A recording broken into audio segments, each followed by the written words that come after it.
30 years ago today, KLAS aired a live interview with an anonymous man who made some really astonishing claims. He alleged that the U.S. military was secretly studying alien technology out in the Nevada desert near a base that is now very well known all over the world, Area 51.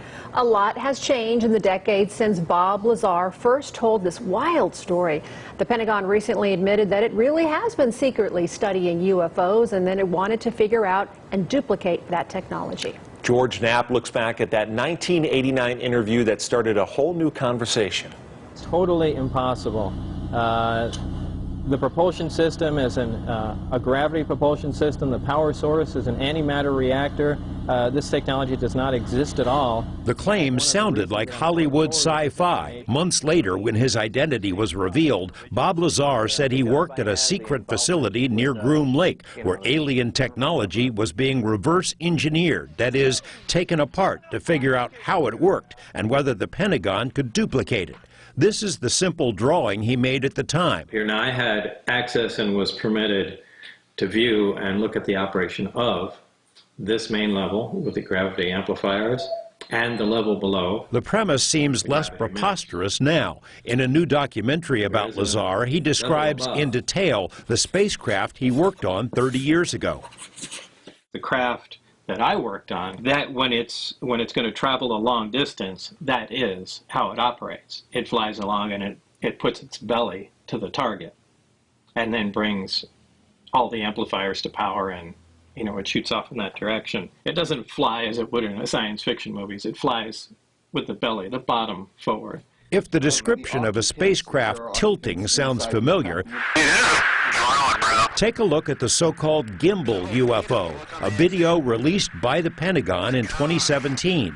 Naval pilots encountered a fleet of these unknown craft off the coast of Florida in 2015 and have since had dozens of similar encounters. The spike in UFO incidents prompted a recent policy change by the Navy, which announced it wants to encourage its pilots to report future incidents. Pentagon officials reluctantly admitted to the New York Times 17 months ago that the military has secretly studied UFO incidents, in part so it might figure out the technology. In the Gimbal video, there's a mechanistic turn against the wind without deceleration. So we have a craft without rotors, without heat signatures, without plumes, without tail fins, and certainly no tail number, moving in a way that is counterintuitive to our own aeronautics. When Bob saw that, he came to the conclusion this has to be a gravity-propelled craft. It's rotating. That it does mimic exactly the propulsion system that Bob Lazar described. This story is extraordinary.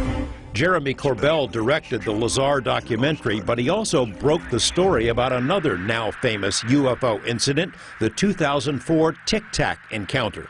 The Navy pilot who engaged the Tic Tac, Black Aces commander Dave Fravor, has said he doesn't believe the astonishing craft was made on Earth, that the propulsion might be anti-gravity. When Lazar was shown the Tic Tac video for the first time, it immediately reminded him of the Sport model, his name for the craft stashed in the desert. There's no question in my mind. I mean, I'm virtually certain that's the way the craft operated, and that uses close to or the exact same propulsion system. Former Pentagon intelligence officer Lou Elizondo was in charge of ATIP, the secret Pentagon study. He told us one goal of the project was to determine the physics of UFOs, how they can achieve the seemingly impossible. The military came to believe the craft relied on special metamaterials, stuff that can't be made with known technology. Lazar made similar claims decades ago and was ridiculed. Now the Pentagon is on the same page. Where the study of UFOs did not end in 1969 with Project Blue Book. In fact, that was a lie, and it is now an admitted lie by our own Pentagon. We are living in a world where it is understood that there are craft technologically advanced from unknown origin that are performing maneuvers that far exceed anything of human technology. This has been going on a long time, and our government has been studying it. George Knapp, 8 News Now.